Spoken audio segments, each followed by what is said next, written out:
Hey everyone. So imagine that you've been tasked with digitizing an ancient Italian city. What would you do? What tools would you use?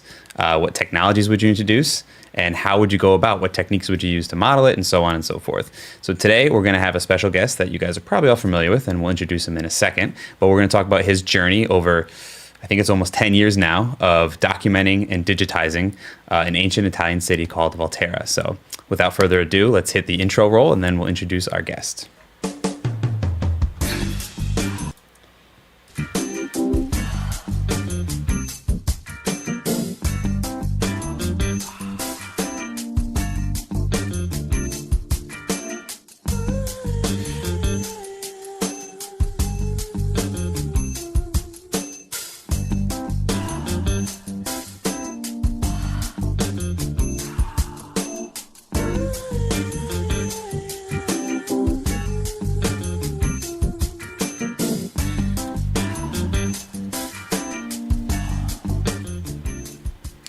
All right, hey everyone. Welcome to episode 112 of BIM After Dark Live.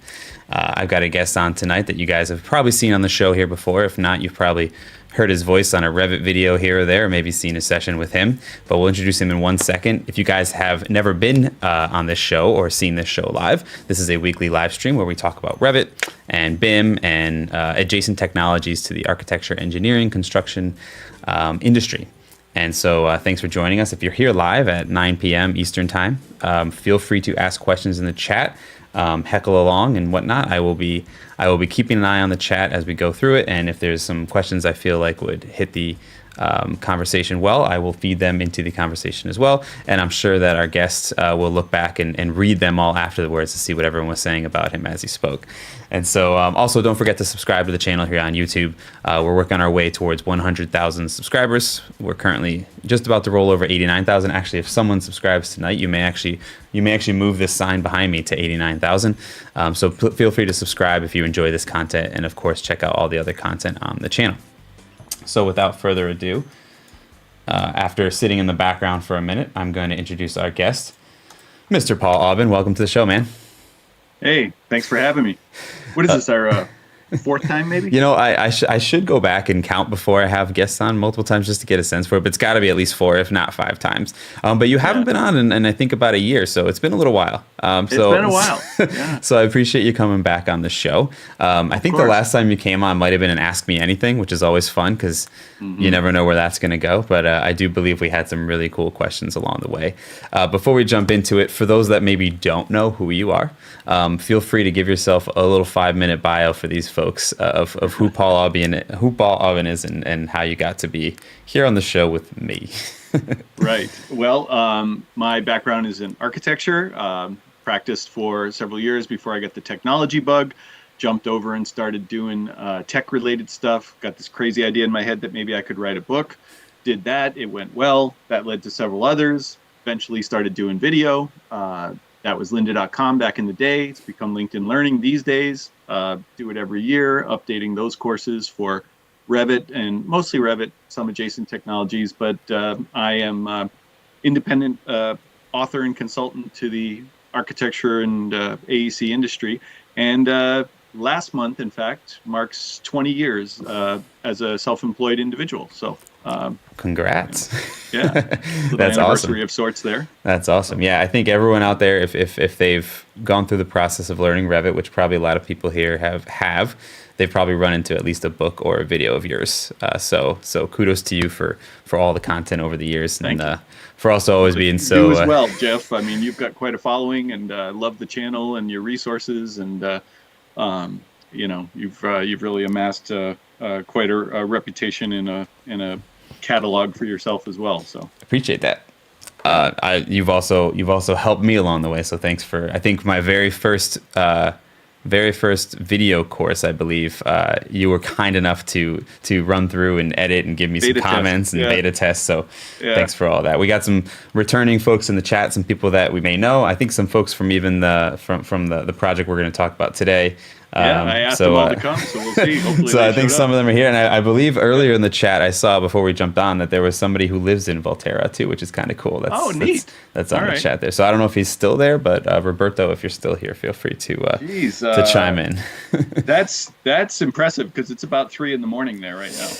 Yeah, usually the 9 p.m. slot doesn't get as many European viewers, but but sometimes they hang out. So I appreciate it if you guys are here. So let's talk about this project. Let's jump right into it. We'll do a little introduction of the actual project itself of Volterra as well, and then maybe we'll take a quick break and jump into some of the tools and whatnot. So. I know you and I, we speak on a pretty regular basis, and I've known about this project. I didn't realize it was 10 years, but we definitely have seen various. I've definitely seen various things you've worked on over the years. Some of the tools you've used, some of the cool things you're working on. But we never really got to dig into sort of how it started, what it's all about, and whatnot. So I'm excited to expand on that.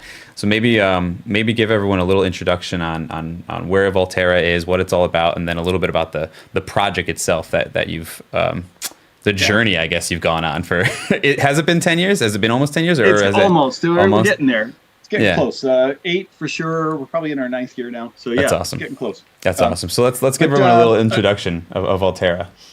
Am I sharing? Yep.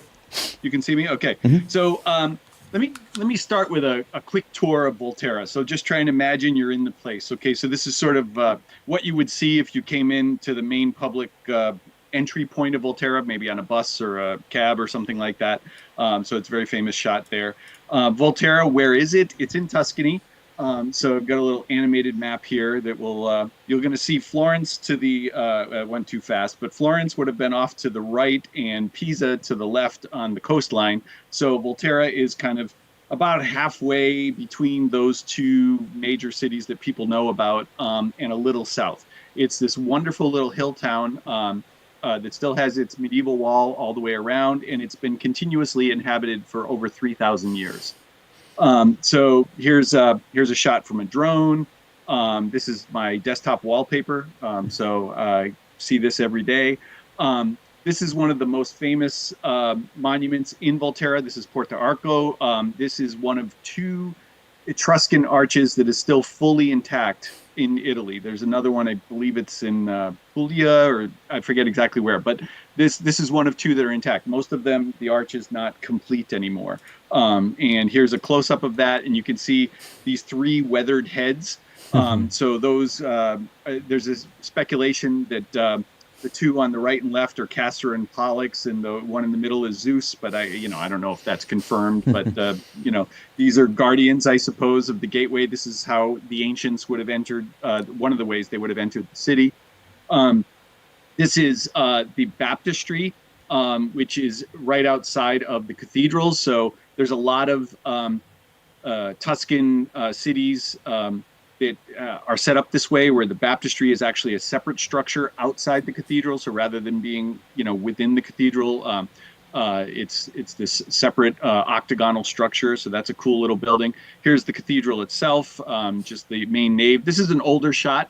It's actually been renovated since then, and I was actually shocked that I don't have a more recent photograph. So now when I go, I don't take as many photographs as I used to. So it's like you think you have, that you have the shot. You're like, oh, I must have a shot, and then turns out that was an older shot. But this is San Felice. It's another one of the gates. I think there's 7 gates in the medieval wall, so this is one of them. And you can see that it just looks over this wonderful countryside. And depending on the time of year, this lovely little chapel there. Depending on the time of year, you get some amazing sunsets at that spot. So it's one of my favorite places in town. And then sadly, recently, there was a wall collapse just outside of that gate. So this is literally on the other side of that gate, what just happened like literally a couple weeks ago. So they're in active cleanup right now. And I still haven't, they're still investigating to see what the cause was and so forth. So yeah, that's something we'll talk more about a little bit later. There's all sorts of these frescoed ceilings and walls throughout many of the buildings in town. This is a ceiling in a chapel that's actually just outside of our facility there. Here you're seeing a building where there's a glass floor, because under the glass floor are these wonderful Etruscan ruins. So a lot of times, sometimes you'll walk in a restaurant and you'll see a floor like this, and there's these Etruscan ruins beneath your feet. This is one of the most famous monuments in Volterra. This is the Roman theater, the Teatro Romano. So it's just kind of built right into the hillside there, as you can see. And this was excavated back in around the 50s. So it's a very famous site here. Just a close-up shot of they recreated, they kind of restructured this portion of it. And I'll talk more about this a little bit later as well. And then these shots are just some random details throughout town that I love. You just find all kinds of cool things, columns embedded in walls and really cool doorways, archways, and, people's laundry, just hanging out. It's like this juxtaposition of just all this texture and all these, structures, and then just real life happening all around it, right? Here's some streetscapes. You got all these wonderful little narrow streets and the shutters that actually are real shutters that work, that people actually use. You get these wonderful window conditions with these grates on them and so forth, and towers. And this is a place called Docciola. When I'm there every morning, this is my morning exercise. I go several laps up and down these stairs. Okay, and so it's quite a workout. So I don't have my usual elliptical, but this more than makes up for it. So that's a wonderful spot.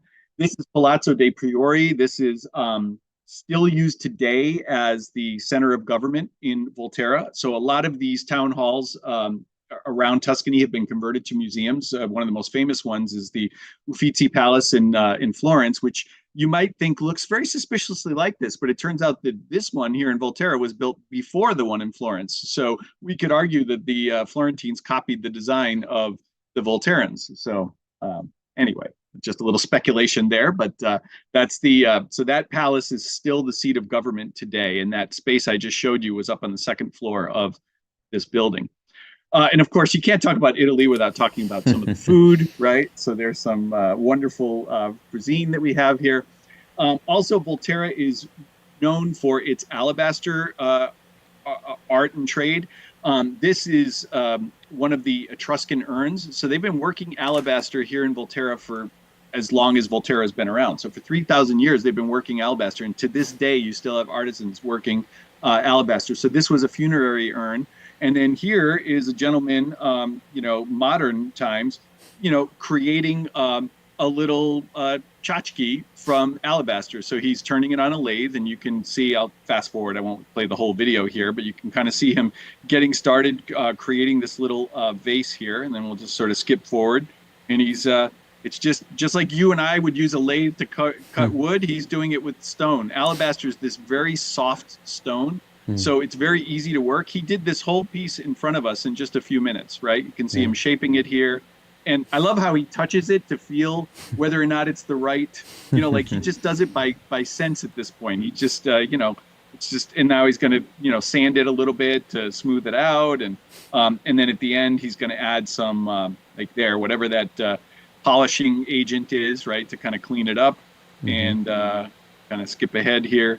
And he'll just sort of knock it off, right? He's just going to give it a little tap. And there it is, right? He's going to do a little cleanup on it and then show us the result. So he really did this in like less than 10 minutes. He just kind of cranked this thing out. And so, wow. spray a little air there, and there it is. Yay, right? So anyway, awesome. I love that little video. So, okay, there we go. This is our facility. So we have a building in Volterra called the Volterra International Residential College. It used to be an alabaster school. We converted it into a school, so it still functions as a school. It's kind of like a dormitory. We have classrooms in there and common kitchen space and so on. And we have about 22 rooms. I forget exactly how many rooms that house students when they're there doing their study abroad programs. So this is one of our teams here, all the people you see from some of our workshops, which I'm going to be talking about. There's just some of the spaces. That's our main exhibition space on the right, and one of the rooms in the kind of inset there. And Volterra is also known for some other things, right? There's been some films shot there. So like the Medici series on Netflix was shot there. So all the different Italian cities that you see in the Medici series were actually just different parts of Volterra. So it was really fun for me to watch the show. Second season, it was really fun for me to watch the show in second season because I was like, oh, I've been there, like I knew what all the spots were. And then anybody who's a new or Twilight fan has heard of the Volterra, and supposedly the vampires live in this little sewer grate here. You can see people had all signed it and so on. So there's a little plaque at that location. So it's famous for vampires too. There's a whole vampire cult that comes to town. It's kind of interesting. Did that vampire culture come to town after the Twilight series, or was it before? Was it known for that? I'm not sure if it was the Twilight series. I've never seen Twilight, so I'm just kind of secondhand. It's interesting. So, I'm just wondering if it was like, is there like a subculture that existed even before that, and they were just going on to that? But interesting. Hard to say. Yeah, maybe that's why Twilight chose. Maybe the author chose it for that reason, or maybe. I don't know. Chicken and the egg. I'm not sure. Maybe somebody who knows more about the Twilight series can chime in and let us know. Here's another quick video. Let me just kind of play this. I don't know if you can hear that. It's just music. So no, that music's not playing through. Okay, cool. All right. You don't really need the music, but this is a lot of the same scenes, a lot of the same areas, just drone footage and other things. Just one of our attendees put this together. I think it was Silvio Stoyan, but it could have been Rob Sinclair. Rob might be on the chat. But I don't remember exactly who was responsible for putting this video together. But it was, I believe, done in our first workshop. And it was either Silvio or Rob, if I'm not mistaken. Could have been Matt Bainbridge, too. So one of those three people is responsible for this video. So I apologize. I don't know exactly which one it was. So, again, if any of you guys are on the chat, you can chime in and claim it if it's your video. So. I saw Alfredo and Mark were definitely on the chat. They've been talking. Alfredo's here. Alfredo's here. Yep. Hi, Alfredo. Good to have you here. Awesome. So while that's playing, then I guess maybe what we can do is transition to talk a little bit about, and I'll let that play in the background, about the project itself. And I know, you mentioned the wall falling down in the background, but let's maybe go back to the sort of beginning. What prompted the concept of documenting, digitizing, modeling, whatever you want to call it, of this ancient city, and then and sort of where did it begin, let's say? Yeah, so let's talk a little bit about the so I think this is mostly, let's kind of finish this up here, more of the same there. So let's I got a few slides to talk about the workshop. So let's talk about why we're in Volterra. Oh, sorry. A couple of my favorite shots. A couple more sunsets. Got it. Sunset there. This one was taken this time around from Tristan with the drone. You get that wonderful rainbow in there, and then I mean, every day you can go see these wonderful sunsets because you're sitting up there on the hilltop. Mm-hmm. Okay, so we currently call it the Digital Preservation Workshop, and we expanded the focus. It was originally the reality capture workshop. So our first one was back in 2016. It was the brainchild of Mark Dietrich, who works at Case Technologies. Case Technologies is one of our premier sponsors. Couldn't do the workshops without them. And he had this idea that let's use the facility. The school I mentioned to you is housing students most of the year, but there's plenty of weeks when it's empty. So let's use the facility for for something else when it's not being housed by students. And so he came up with this idea of doing a reality capture workshop in Volterra. And Case Technologies was just getting into that tech at that time. Again, 8 years ago, it was like a lifetime in the reality capture world, right? Oh so God, I mean, it's so long ago. So it was hugely successful. We had a great group. We scanned a bunch of stuff. We captured a bunch of data, and so we did it again the next year. And I came back, and again we had a huge success. And then the next year, and a huge success. And it got to the point where they were like, "Well, this Paul guy, he's not leaving, so he just keeps hanging around. So maybe we should put him on the board." So they invited me to be on the board of directors, which I'm very humble and grateful for. So it's been a wonderful experience to be part of the board of directors and to help shape what we're doing, not only with the workshops, but with the foundation in general. So that's kind of a little bit of the background on the foundation. Mark loves to tell this story. This is his slide. He loves to tell this story about the original reality capture was photography, right? Like, and he talks about this exhibit that he saw at a museum several years ago where they were showing the photography of John Beasley Green, and he says, interestingly enough, his photographs were of Egyptian archaeology, and it kind of changed the way the archaeologists saw they used to do sketches, and they still do sketches, but they used to do exclusively sketches, and then photography came along, and it was like, whoa, this is game changing for us, et cetera, to record all this stuff. And in a way, it's kind of like we're reliving that now, except now we're just going into the third dimension with this stuff because we have all this reality capture tech, right? So it's definitely very useful for archaeology, and there's plenty of archaeology in Volterra, so that was a fit.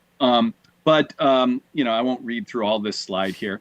I do want to pause on this just for a moment to say thank you to all of our sponsors that we've had over the years. I mean, we couldn't do this without the support of, companies like Leica who loan us equipment, and Autodesk, who's not only loans us software but sends people, right? So they've sent somebody every year to the workshop. Case Technologies, huge. The Mark works there, so his time, there year over year. His boss comes every year and supports us, so it's been wonderful. Sintu, I'm going to show you Sintu a little bit later. So we've just had lots of partners that continue to work with us over the years, and so we couldn't do any of this work without them, and so we're very grateful for their support year over year. But what we realized is the last several workshops, we did a lot of capture. We've got about 5 terabytes of laser scan data at this point. But it was like we weren't doing much with it. So this year we really decided that we wanted to do more full process. We really wanted to start processing this data that we've been amassing, because it doesn't do anybody any good if it all just sits on a hard drive somewhere, right? Now, originally, in fairness, it was purely educational. That was the main reason we started doing these, is like, let's bring people to a really cool place and teach them about reality capture. And it was very successful as that focus exclusively for the first few years. But then over time, we realized that as more people got interested and as we got more attention, that there was more that we could do with this, right? Helping in documentation of things, research. It's been supporting research. Our president of the foundation, Vladek Fuchs, has done some groundbreaking research and has a book deal based on the research that he's done on his, that he's been doing for many years on Roman theaters. But a lot of the breakthroughs that he's made recently were aided by the laser scan data that we made available to him after doing the first workshop. So that pushed his research forward and I think was instrumental in helping him get that book deal. So we're very anxious for his book to come out, because he's got some wonderful insights to share about the way that Romans design things, right? So stay tuned to this space. We'll talk about his book when it comes out. I don't want to give away any of his trade secrets at this point, right? Okay. So that's another area. And then sadly, we just had the collapse. So now, if you think back to a couple of years ago, we were all just coming home from our workshop, and the very next day, we all got the terrible news about the Notre Dame fire. And we were all like crestfallen. We just went through this euphoric experience for 2 weeks of capturing all this wonderful stuff. And then it's like we watched this amazing historical building burning. And we thought, wow, that underscores the importance of what we're doing, because we have all this data now that if something, God forbid, tragic like that should happen in Volterra, we at least got some data that can help maybe with the efforts to rebuild. And wouldn't you know, we just had a wall collapse a couple of weeks ago, and we turned over we happen to have scanned that wall, and we turned that over to the archaeologists the next day. And so hopefully that will be useful for them in cataloging, because they're going to try and catalog every stone where it came from and try and rebuild this wall. So we'll have some small part to do with that. There was a collapse before we got there. That's what you're seeing on the left there. There's a drone flight there. Research. I should have been using advancing these slides while I was talking, but all these slides are just the visuals to go along with that. Here's some of the research that Vladek has done. And then Vladek has also built a recreation of what he thinks the Roman theater looked like in Roman times. So that's what you're seeing there at the top. And then we do a lot of photogrammetry when there. It's not just laser scanning. So here's just an example of, taking a bunch of photographs around one of those Etruscan urns, and then creating not only a 3D model of it, but even a 3D print. And I actually have one right here of a little 3D print of one that I did. Nice. Okay. So, yeah, that's always fun to do. And then we've been working with Epic Games, and we actually are a recipient of a mega grant, and in a team called the Polish-Japanese Institute of Information Technology. We've been trying to create you could think of it almost like an educational game. And we're focused on the Roman theater for this pilot project, but we're trying to create a situation where you can go back and forward through time, see what it looks like today, see what it would have looked like in the recreation. And then there's even a VR component you can see there, somebody kind of walking around in there. We had it displaying up on the main screen there. Alfredo was on the call, you said, so there he is wearing the headset actually in the Roman theater. So that was this year's workshop.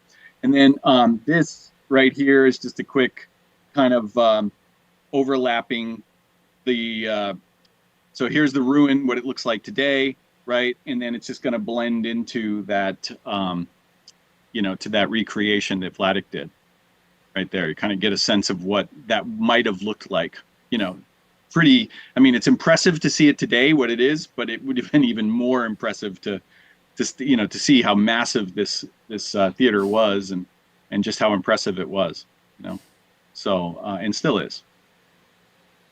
And that overlook up there at the top, that's where, that's just one of the streets in Volterra. You're just walking by and looking down into their thing. So it's very, very accessible there.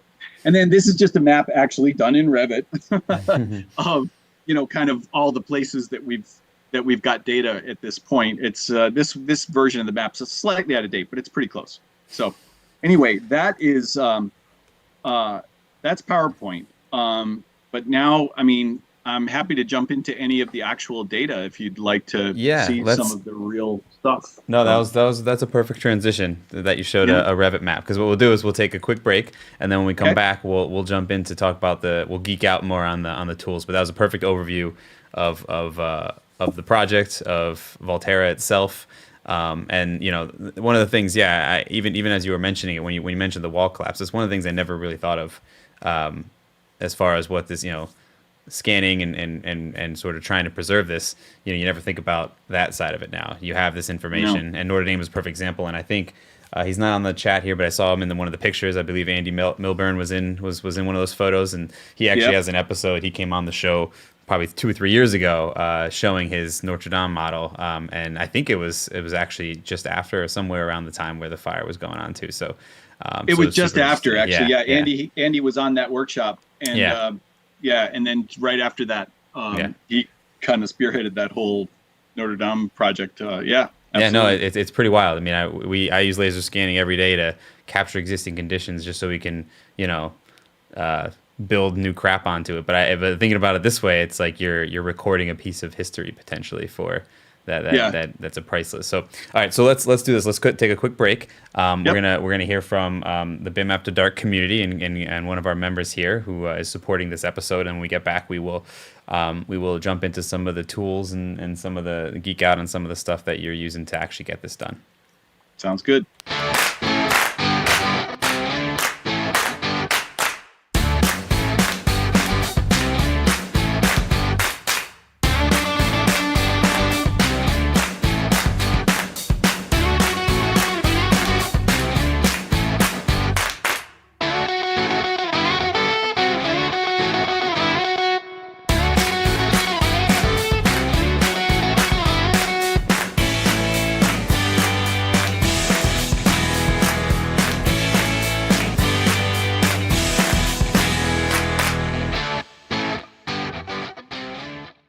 Hi, I'm Chris Broda, and I'm a member of the BIM After Dark community. Oh, that's it. That's all we need. That's more than enough to sniff out. So I knew early on that CAD was going to be the way to go. Yep. Then I did Revit, and I was, alone at sea in Revit world, as a single practitioner, and I became a big fan of your videos and it's so changed the way I even look at everything about how to practice. It made me want to join your community for sure. Yep. I thought, this guy's great. I got to join. Mm-hmm. And I was expecting to learn a lot about Revit, Right. sort of patch the holes of where I was. Mm-hmm. But instead, I feel like I've learned about my career, and I've learned about what it means to be an architect. And I have to say kudos to you and the community, because it has made me a better architect. I have improved my practice. I've improved everything. And it's so funny because I'm ready to retire. So like for the last couple of years, I didn't really want to be an architect anymore. But also just everything with your community has given me that spark back.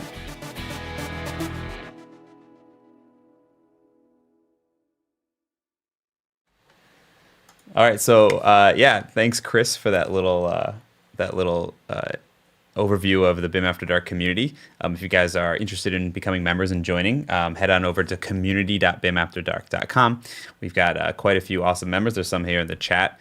It's been going on for over 4 years now, and as you saw, Chris has been there since 2020. So kudos, Chris.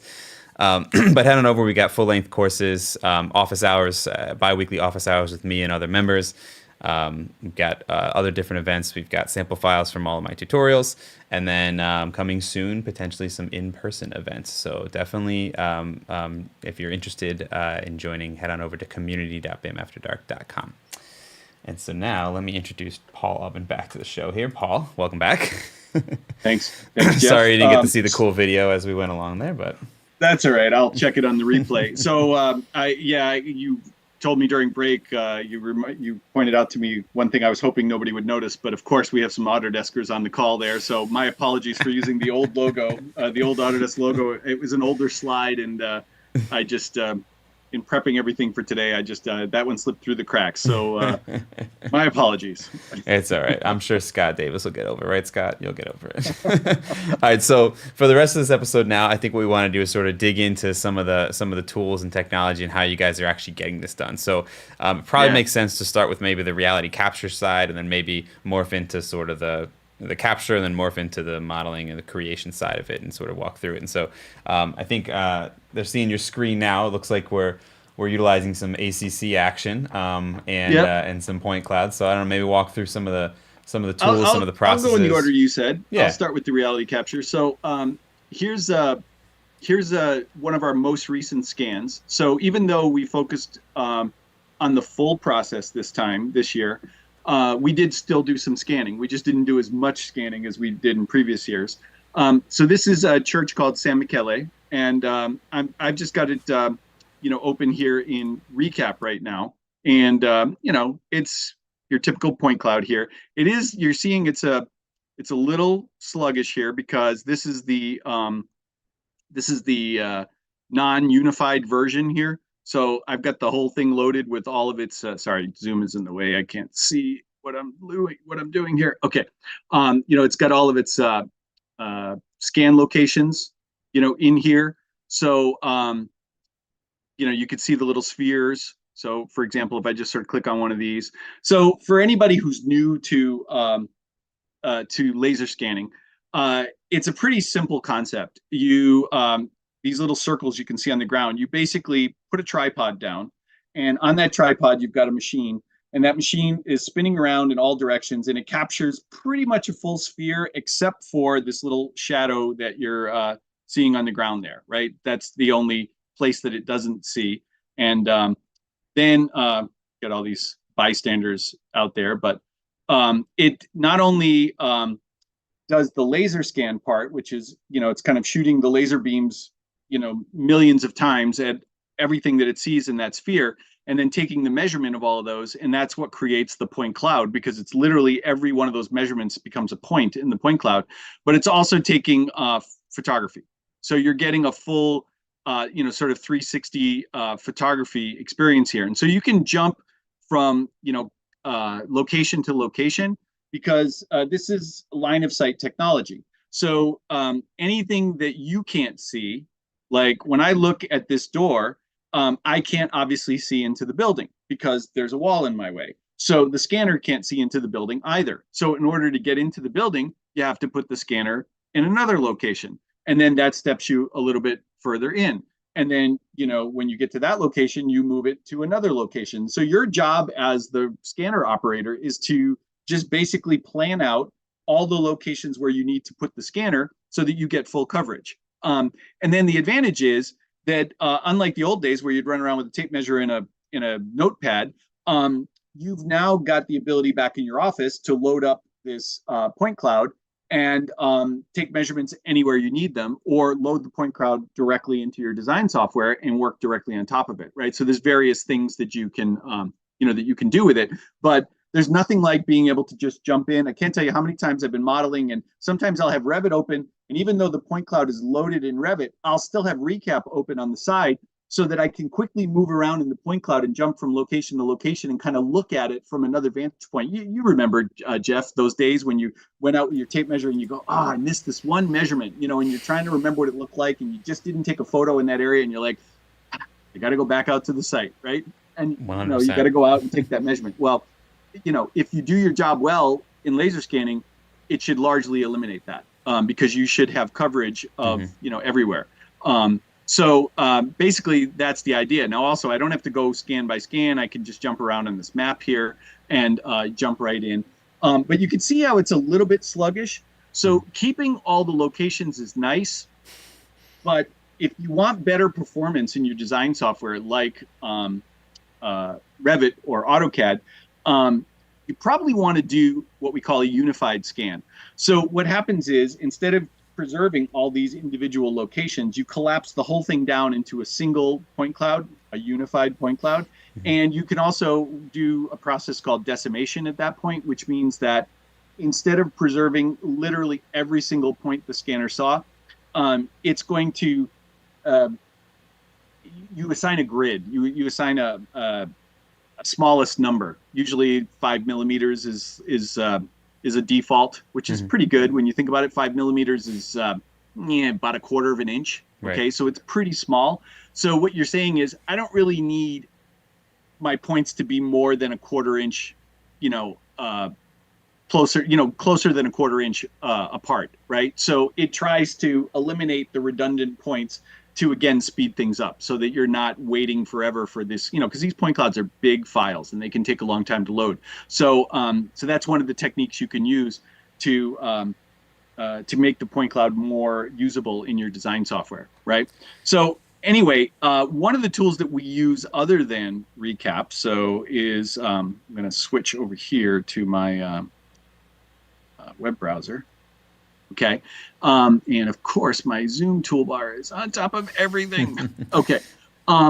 We've got this tool that we use, one of our sponsors here, called Cintu. And Cintu is a cloud-based platform where you can upload your scan data. And you can see here that it's preserving the scan positions in a similar way that Recap would do. And I could, click on those little globes and it will take me to that location. So it's going to have a very similar kind of experience. I can orbit around in here. You can even use your shift key here and click and jump to a location that's off of one of those globes. And you see how it changed slightly? Because now I'm literally in the point cloud as opposed to being tethered to one of those areas that has the photography. So if you want the photographic images, you've got to go to one of these scan positions. And then what it's going to show you is the photos that it captured. Now here, it was, I guess, during either sunset, it was probably, looks kind of like sunset maybe. So the sun was, blasting out some of the imagery here, but it just depends on the time of day when you capture. But if I jump off of it like this, right, I can go anywhere I want, but it's going to be, I guess I didn't actually click. There we go. But now you're actually in the point cloud. So you see how it kind of changed there? Now, this is San Felice. This is that location I was telling you about where the wall collapsed. So what I'm going to do is jump out here, and then I'm going to spin around. And it was, I got to back up just a little bit here. So let me do this. Let me jump over here.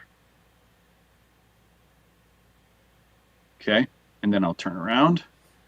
And this right here, I don't know if you can see my mouse moving. Let me do this.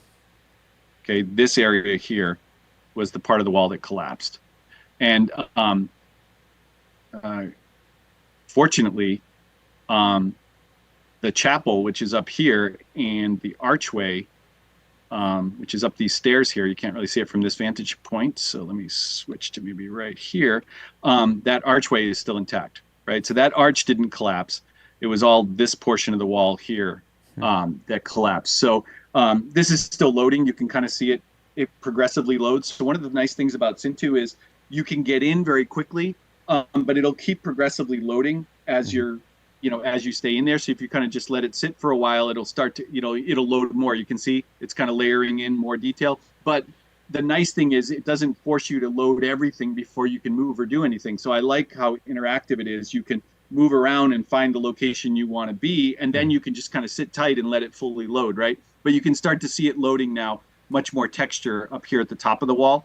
And that's what we shared. We shared this point cloud with the with the archaeology team that's going to be tasked with trying to catalog all the rubble and see if they can use it to help recreate the wall. So that's a nice, it's really tragic that this happened, but it's a nice benefit of the work we've been doing. Like, we didn't set out to scan this wall in case it collapsed, but we just happened to have scanned this area, and we were able to make that data available. So the more areas around town that we scan, hopefully there won't be further disasters, but if there are, we can share that data.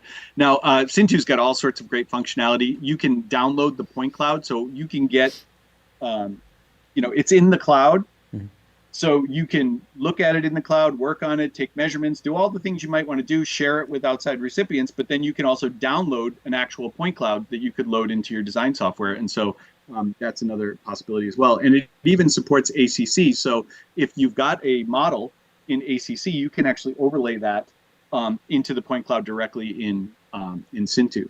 And so, here we are, ACC, and we implemented this a few years ago. And this obviously makes the most sense for how to share any of the work that's being done in Revit or AutoCAD, because it's the natural platform for that. But actually, we're going even beyond that. Basically, we're using ACC to store pretty much everything except our point clouds. But even now, ACC is starting to support point clouds. So we're even starting to put some of the point clouds up here too. But primarily, we put our point clouds in Cintu and everything else here. So we've even got like folders for photos and, other kinds of things that we, other kinds of assets that we create. But I've got a folder here with a bunch of Revit models in here. So generally the approach is each building and we're not trying to build every building, right? But like, different folks have taken interest in different areas around town. And so like that one church I just showed you, San Michele, we not only took the scan this year, but a couple of us worked together and built a quick Revit model of it. Now, we only worked on it for a few days. It's not anywhere near complete, but this is the model right here. And of course, if anybody on the call is used ACC, one of the wonderful things about it, Autodesk Construction Cloud, is that you can actually view models directly here in the cloud without having to download it, without even having to have Revit, right? So here's that San Michele model, right here in a web browser, and the point cloud's not loaded. It's just the Revit model here. I don't know. Things might be it might either be the 27 applications I have loaded on this laptop right now, or the fact that I'm using my internet both to present to you and view these things. But it is a little sluggish here. Probably a mixture. It's performing a little better. Of both. So while it's probably a mixture of both, but that's okay. While that's loading, I see the green bar on the bottom. It's getting there.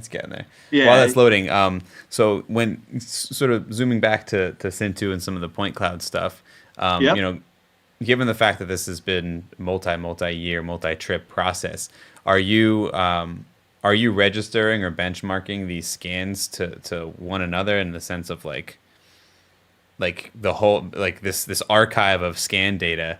Like if you, I know computer resource wise, it's not necessarily probably great, but maybe one day it will be, where all of these scans can be, that's literally the entire city, all the scans. Or I noticed that you had some years there, so if you go back and scan the same place, or you're trying to use the same locations and whatnot, at least to sort of get that historical data. Absolutely. So all of that. Yeah, all of the above. Yeah, in 2016, when we first did this, we kind of cherry picked a bunch of really cool sites around town that we wanted to focus on. Chief among them was the Roman Theater. That was our big scan that year. But we did a bunch of other smaller sites as well, including this wall. So actually, this is one of the first scans we did. So right here, 2016 October, right? Mm-hmm. You can see 29 scans there. Then a couple years later, we came back and we scanned. So we scanned on one side of the wall, really where the chapel is, the first time, and then we came down and from the other side the second time. And so Mark recently, after the collapse, when they requested the data, he actually re-registered all this data together into a unified scan. We hadn't previously done that, right? So sometimes we do go back and pull out stuff out of the archives and kind of re-register it for a different purpose. But one of the cool things about Cintu is this is the whole data set, but then I can click here and I'm only focused on the 2016 data, or I can click here and I'm only focused on the 2018 data, right? So it kind of is a really quick way for you to isolate, those two data sets. Now, Recap and other reality capture tools can do similar things, right? But I really like that this functionality is here in Cintu. So we push that to its logical level, and up here, the Cintu project is, and this is something we're still working on. This is very recent, this decision, but the Cintu project is Volterra. And then what we're starting to do, and you can see some of these are empty, right? You see there's no numbers here yet, okay? But some of these have numbers. So we're still working on pulling the data over, right? We've got it in other locations and we're kind of bringing it all together. But the idea is these are called work zones in Cintu. And so we're making a work zone for each, building or site that we scanned. And then, presumably what will happen is eventually you could just click on Volterra and load the whole town, all the data at once, or you could focus in on any one of the sites, right? I don't know how long it would take to load 387 scans, right? I mean, so it might take a while and a really beefy computer and a good internet connection. But anyway, that's I guess we're saying, hey, let's give it a try. Yeah, right? I guess my logical sense, the next step was, and I guess it could be one before the other, doesn't really matter. But if the scans are all registered together and you have Volterra as this giant scan, right, with unified with all these things, then also when you're modeling different pieces of it, if you register, if your models are all located based on the scan, then in theory you've also got all the models are, in line. Yeah. So then you've got a model version of the scans that all register together, and it's neat. It's a crazy concept, but it's super neat. We're not going to have a model of everything, right? But I will show you the main model. You'll actually hopefully be impressed. But I'm kind of saving that for the end. But we've had folks from all disciplines and the workshops over the years. And so we've had a couple different folks with civil engineering experience. I think Rob Sinclair's on the call, and a couple of his colleagues at CTC. And they sometimes bring survey equipment. So this year, Pete Brothers, one of our two-time attendees, he had some of that equipment, and he was going around with another gentleman that has been with us for at least three workshops, maybe more, Matt Bainbridge, and they were running around and they were grabbing survey points all around town. So, we're trying to geolocate and so it gets tighter and tighter, the first stuff, the equipment wasn't as good. We've got better scanners now, so we do have some overlap. You mentioned rescanning. So Porto Arco, for example, we've scanned year over year. Right. And we don't expect a lot of change in these stone structures that have stood for 3,000 years. But presumably, if something did shift or change, we should be able to pick that up with an overlay. So there's a lot of possibilities, and we're trying to set ourselves up for these different use cases. But again, this all started as an educational endeavor, And it's only now kind of branching into other areas that we're looking at the potential, but it's 100% volunteer. Nobody's getting paid to do this, right? In fact, people are paying to come to the workshop. So, it's, when people go home, as much as they'd like to keep working on things, usually it kind of peters out a little bit for several months until we get ready to plan another workshop. And then there's a surge, and then we, so it kind of ebbs and flows, right? But yeah. Anyway, whenever I have downtime, I open it up and see what I can do. That's really cool. Damage I can make. Yeah, I think because when I think about even like that concept of potentially using it to help rebuild something that maybe collapsed or whatnot, setting up control and having survey points is great, right? Because now you also have this control to pull it back to. Somebody asked a question. Tyler actually asked a question in the chat about. I don't know. Sorry, Scott asked it about meshing any of the scans, and I saw you had that video. I think it was a twin motion video showing the theater before and after. Was that a point cloud, or have you been meshing some of these to see how and somebody using the meshes or? Yeah, Bray did the twin motion video, so I don't know exactly whether he used. I know he's done both. It looked to me like the mesh. I think the point cloud would have been pointier.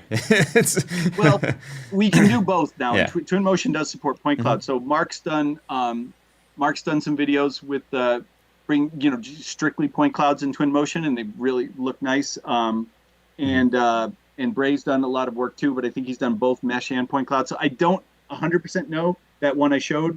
It was probably a mesh, but I'm not completely sure. He's also been playing around this year. Everybody was all talking about Gaussian splat, and I don't really know what a Gaussian splat is. So it's the new rage. It's the new rage. Yeah. So that was one of the things that they were playing with. We were actually running multiple tracks this year because we had a really big group, almost too big. Actually, it was a little. It was borderline too many people. So we've got to find the right number, so that we don't. We got to keep the. You want to keep the experience, positive for everybody. So we were borderline too big. I don't think we were too big, but we were almost too big. You know what I mean? So we've got to make sure that we find that right number. But but as a consequence of being a larger group, we actually broke into different cohorts for several activities, and to be able to have smaller size groups. And so that means that not everybody, the days when I could see absolutely everything that was taking place the whole 2 weeks, and being a facilitator now, I don't get to see everything that I used to see. So. But let me show you two other things that folks might be interested of back home. Either going to Case's homepage under services, and then scrolling down, they've got both some video and some links here of Volterra, right? So you can see there's the Roman Theater right there, and they've got a couple videos from past workshops. And one from the one that this one from the one that just completed. Okay, so if anybody wants to watch those, and then of course the foundation has a website too. And I can give you these links you can put in the chat, Jeff. Definitely. But ours is research.volterra, and here over on the left-hand side. The homepage here just talks a little bit about the team. So the various folks that have come with us over the years, we've got everybody listed. And then if you click on this link where it says workshop scans, what I wanted folks to see here is this is a direct link to the data set in Cintu. And so you don't have to have an account or be, or have anything with Cintu. You can literally just click right on this. Now I already showed you San Michele there, so let me click on one of the other ones, like this this monastery that we scanned this year as well.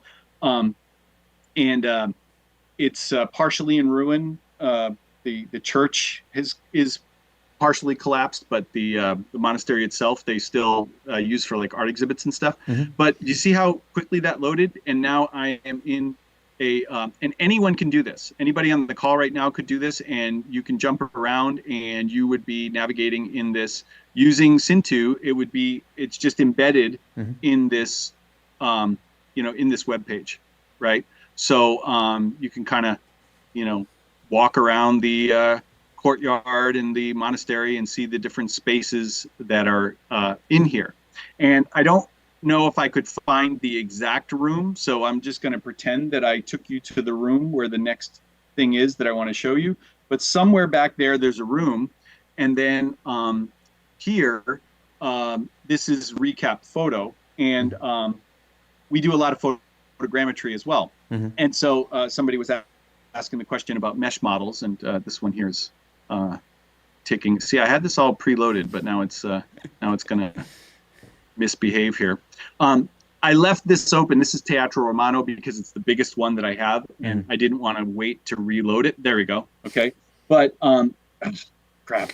There we go. Okay, but this is actually I think Rob did this. So Rob's on the call, and it's not letting me navigate right now. So there we go. Okay, but this is a mesh model created from our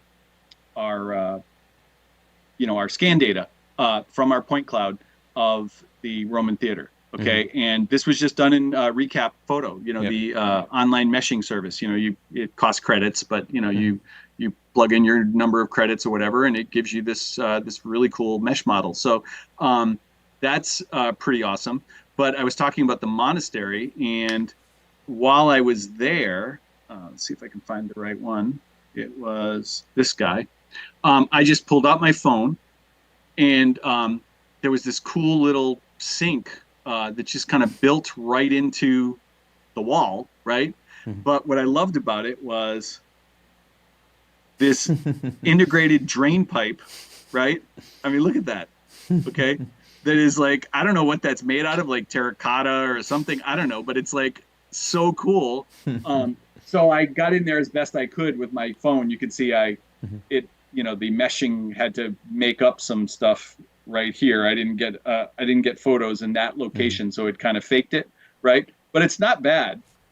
And I actually did this with Polycam. I know, Jeff, you're a fan of Polycam. Yeah. So this was just take a bunch of photos, process it in Polycam, and then download it. And I actually downloaded the photos and reprocessed it in Recap because I didn't like the results of the OBJ that Polycam was giving me. So I used the photos that were from Polycam and reprocessed them in Recap to get this one. But so that's inside the monastery somewhere. So if I could find the room it was in, I could show you it in the point cloud in Sintu. So maybe if somebody wants to explore the monastery, you might discover this sink somewhere in there. And if you do, you hit me up and I'll send you the mesh model of the sink if you want it. Okay. Awesome.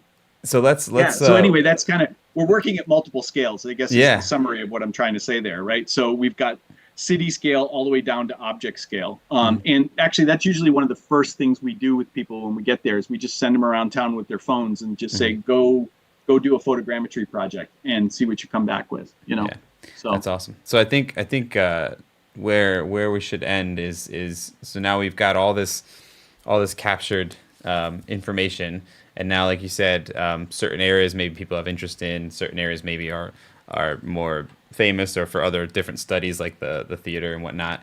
The process of modeling some of these things, I think it's probably interesting. I'm sure that you're exploring different approaches to how you're rationalizing and using this. And so I'm curious, maybe some just overview of some of the things that you have modeled and sort of the approaches you've taken. Because obviously, things like walls aren't necessarily straight and rectangular and so I'm curious sort of when it comes down to there's not a straight wall or a rectangle to be found. Right. Yeah. And so so the process that let's say maybe if you approached one of the buildings or one of the objects, what kind of process have you taken of sort of okay, so let me model? start macro here, sure. And we'll jump down to micro a little bit. So you mentioned Andy Milburn earlier, and he started this model the year that he was in the workshop. Anybody who follows Andy Milburn knows the way he thinks. He uses Revit as his BIM pencil, he calls it, and it's his way of understanding things. And so he was bold. We had some GIS data from the city, and it was, 20 kilometers or something. It was huge, right? It was the entire hilltop and then all the countryside. And he just loaded in those contours and said, make a topography of that. Like, what the heck? What could go wrong? This is a small swatch of that. So imagine this topography that you see here, like 4 times larger. And that was what Andy started with. And I actually maintained that for many years. It was only just recently that I cut it down because topo solid, when I tried to convert it to a topo solid in 24, it just didn't look good anymore. So topo solid kind of has a max point limit. Right. And so I decided to cut it to focus on just the city. But this is literally right here, right? You see this kind of group right there? That's the walls of the medieval city. And then, the city kind of spreads out here. This is the unwalled portion over there. So, I mean, we're talking about this model is the entire town. Okay. This is all of Volterra. So if I zoom in, this was originally created using Dynamaps. Nowadays you could do it with Forma, but it's using the same data sources. It's OpenStreetMaps. You get these little shapes and then they get extruded to these little boxes. And so all this surrounding building geometry here, these are just OpenStreetMaps shapes that were created, again, Dynamaps in the day, but today you would use Forma. The height information is all fake, right? They don't have height information. So it did, however, have the correct locations on the hillside, thankfully. So I didn't have to do that. Okay. Or maybe I did. I don't remember. It's been about 3 years since I did this, but I processed it through a bunch of Dynamo scripts to try and automate some of this. So I'm trying to remember now. I might have actually had to do that. Maybe all the buildings were flat and I had to actually check where they intersected the topography and move their Z heights to get them to their correct locations. So that was one Dynamo script, and I'm not a very good Dynamo scripter, so it's really hacky, right? I wouldn't share it with anybody because it's really awful. But that was one script. Another script then traced all of the buildings with walls and put a roof on top. And so this, for example, right here, these walls are just skinning around that box that came from the OpenStreetMap data. And then, of course, this wall, this roof is just sitting flat on top. That was about as far as I could push Dynamo. My talent level, somebody that's more talented at Dynamo might do a better job. So what I'm doing now, whenever time allows, is I'll just do this one building right here, and I'll show you exactly how I'm doing it. I take this roof, and I edit it. And the one thing that I found was, let me go to the site plan here, is that this, even though it looks like a chain, is not really a chain. When you have Dynamo create your footprint roof, it doesn't chain select. Okay, so what I usually do is I just delete that chain and recreate it using the pick walls option. There we go. Yes, of course. Why wouldn't I be zoomed a million miles away? There it is. That's the one thing about going to the sketch first. It makes it easier to find it, right? Delete it. You do this. You highlight. So this is very high level, right? Because we're not trying to be really super perfect here. I'm going to take those two and I'm just going to give them an overhang. I usually do about a half a meter. Decimal 0.5, and then turn on a slope.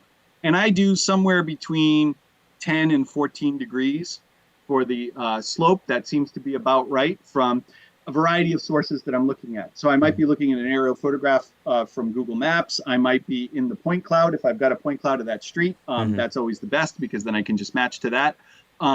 Or a combination of those things, right? Google Street View sometimes is really helpful. And then you just kind of take these walls and then you just say, attach to that roof. And over time, my hope is to get, these humble boxes that are, they're interesting, but they're not quite as accurate. This is what it really looks like, right? You've got all these sloped roofs and it kind of steps up the hillside. And, you can see over here, these are the ones that are half done. But then buildings that we've actually worked on are separate linked models. So like here, the cathedral is, and none of these are finished, right? These are all kind of started. The cathedral is a linked model. Palazzo de Priori right here is a linked model. I'm not sure why it's not letting me. Do I have select links turned off? No, it doesn't look like it. Maybe they're pinned. Maybe a pin. I I don't was know. going to say, you have select pin turned off. I mean, select links. Oh, there we go. Okay, maybe they're pinned. Yeah, that's right, because it's ACC, they're pinned. Okay, so that's a linked model. this is a linked model. The baptistry is a linked model. And then, of course, you can see that I've got the point clouds. And I've been struggling with the point clouds a little bit. What I'm exploring right now is I've got a point cloud host. Because point clouds are a real pain in the ass because they, I'm sorry, did I just ruin your YouTube thing by saying that? No. We curse on this show. It's all good. Okay. All right. The point clouds, are the worst with visibility through links because you don't have any good way to, you can't take a link and unload its point clouds. The only way you can do that is if you put it on a work set. And what I didn't want to do was have a bajillion work sets for point clouds. Right. So I've explored maybe doing it with a work set, but not what I'm currently exploring is having an intermediate file that's a host for all the point clouds that I can just load and unload as I need it. Yeah. So when I'm working with the point clouds, I load it and it gives me the point clouds, and these are all unified point clouds because otherwise it's just way too slow. And then that's giving me, you can kind of see here down at the bottom, that's giving me roughly where the roof line is. Yep. So I just know how tall to make that roof, right? And I'm doing it within a half a meter. I'm not getting carried away here, right?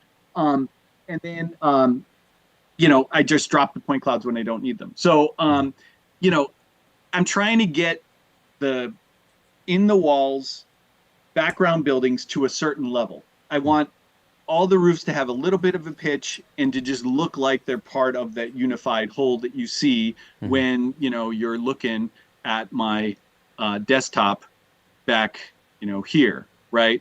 When you're looking at Volterra like this, you can see all the little pitched roofs and everything. That's what I'm trying to do is just get that basic texture of the city to kind of look like that.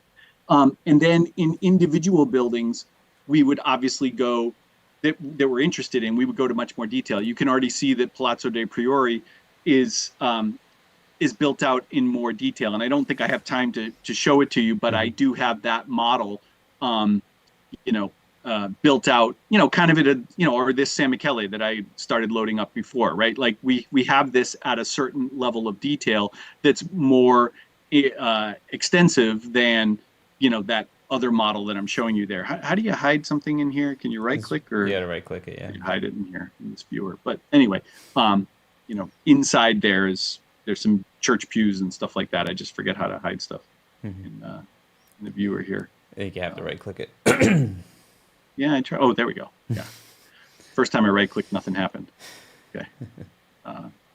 There we go. Right. So you can see there's some columns in there and some floors and some church pews and stuff. So this is definitely a more detailed Revit model of certain of the buildings. And you can see even some of my Renaissance Revit columns are making an appearance in here. So, trying to build it out to a higher level of detail, but it still would have a long way to go before that would be, what we would consider even a reasonably complete model. But yeah, it's just it's a passion project, right? Yeah, no, it's neat. So I like that concept. So I mean, you're building out this sort of map with more high level stuff, and then as you're detailing, you're sort of replacing them with those pieces, and then it's neat, and I can imagine that managing all those imports of point clouds and stuff, I can see why you're trying to figure that out. The other thing I was thinking of too when you were saying with the aerials and the views is definitely meshing out some of the drone stuff would probably be super helpful there too. Yeah, we have a few challenges with drones because there's so many restrictions. Tristan Randall, who's from Autodesk, who's been with us in every workshop, he is a licensed Italian drone pilot now, so he can fly.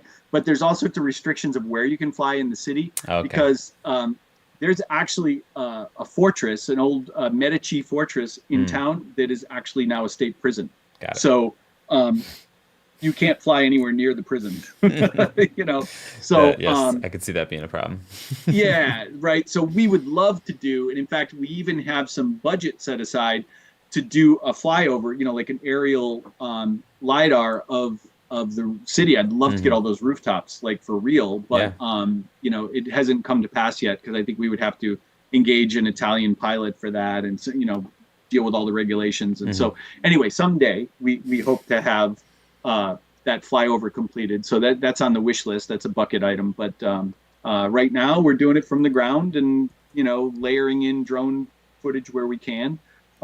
There's so much more I could show you. We could do 5 more sessions like this and I wouldn't be able to get through everything. After all, I told you we've got like 5 terabytes worth of data. So there's No, that's plenty awesome. more that we could talk about. But I mean, we've gone over time now, so I want to be respectful of everybody's time. But I don't know. Are there any questions? Yeah, I've been asking quite a few of them as I went through. Okay. Some of them have to do with sort of the modeling of sort of rationalizing, like you said, sort and sort of straight. And I think maybe This what one was fun yeah because yeah, I'm sure. we had to decide how straight it should be or not. Right, and modeling on a 1 degree is real fun in Revit too, right? Yeah, these walls are not parallel. So the question was, well, how out of parallel do you make it, right? And the problem that I would be able to make that decision. Yeah, I think you'd see it better that way when I had the roof, right? Mm-hmm. The problem is I can make that decision a lot better if it's a real project. Yeah. Because then I can decide, is the more idealized 90-degree corners make more sense for this project, or are we doing something that requires a higher level of accuracy of what's actually there, right? And you can't make that decision unless you're in a real project with real criteria. And, Right. so Right. if you're just simply documenting it, you could take the attitude, well, we've got to document it exactly as it is. But then I would say, well, but for what purpose? If you're documenting it for document's sake, that's one thing. Or if you're just applying well, it's got to be BIM 400 or whatever it is. Like, I mean, you could make an argument for approaching it many different ways. And so the way I've been dealing with it is some of these buildings I'm approaching at a, say, level 200 kind of idealized, and others I'm going much more highly detailed. And because it's this laboratory that allows me to explore doing that from different areas and what you're going to run into. The Palazzo dei Priori, actually, I've got, maybe that's open right here. Yeah, this is the twin motion, so this maybe will perform a little bit better. This is another one where there's no straight lines in here. So it's, when I built this vault in the ceiling, it was, boy, that was a challenge. I mean, this is an in-place ceiling because it had to be, right? It's a groin vault, and it's a groin vault without parallel sides, right? So I don't know how else you would do a groin vault with non-parallel sides, but it was challenging to to build that. Now I built that a few years ago. I might approach it slightly differently today. I don't know. Maybe I would do it exactly the same. I'm not sure. So but yeah, I've me and the team. I'm saying I because I personally built this model, but we've approached it. I just noticed there's a cat here.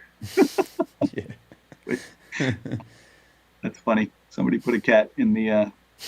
I hate the way all these different programs, the zooming is a different speed. Yeah. Right. So like twin motion, I always end up over zooming, but there. Yeah. So it's I've tried different approaches: high detail, low detail. Idealize it, make the walls parallel in some cases, not in other cases. It just depends.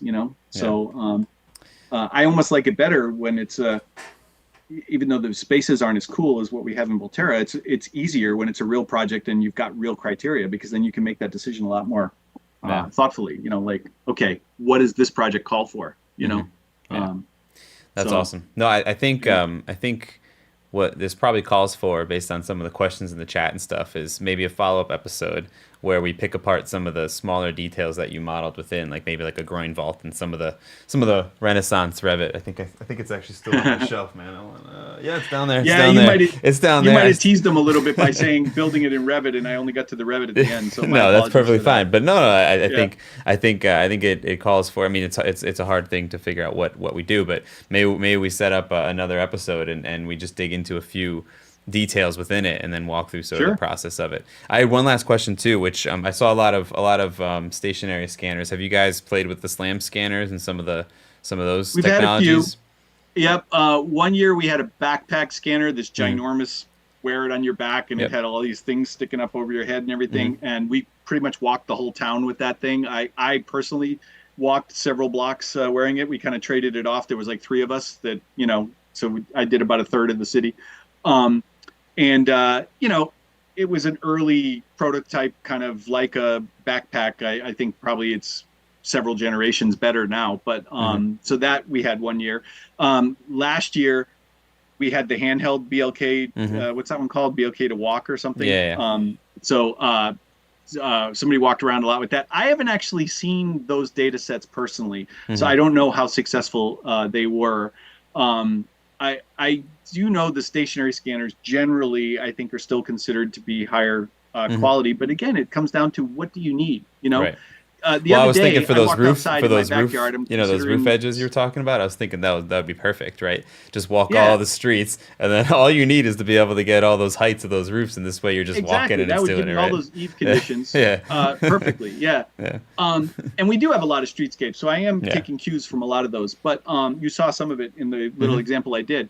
But I walked out of my backyard last weekend because I was working on a design for a possible patio upgrade, Mhm. and I just pulled up my phone again with Polycom, and I did a quick Mhm.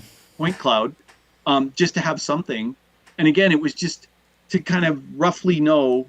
I mean, it was wavy and it's not Yeah. great, but I mean, It's enough. again, depending on what you're trying to use it for, do you Mhm. really need, millimeter accuracy and, Right. I mean, not every project requires that, Right. For sure. So, For sure. so Awesome. yeah. Great. Any final last words before we wrap it up?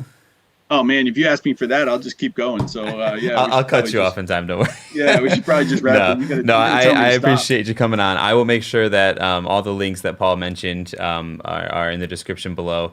The links to learn more about the foundation, to learn more about the projects, to find Paul are down below.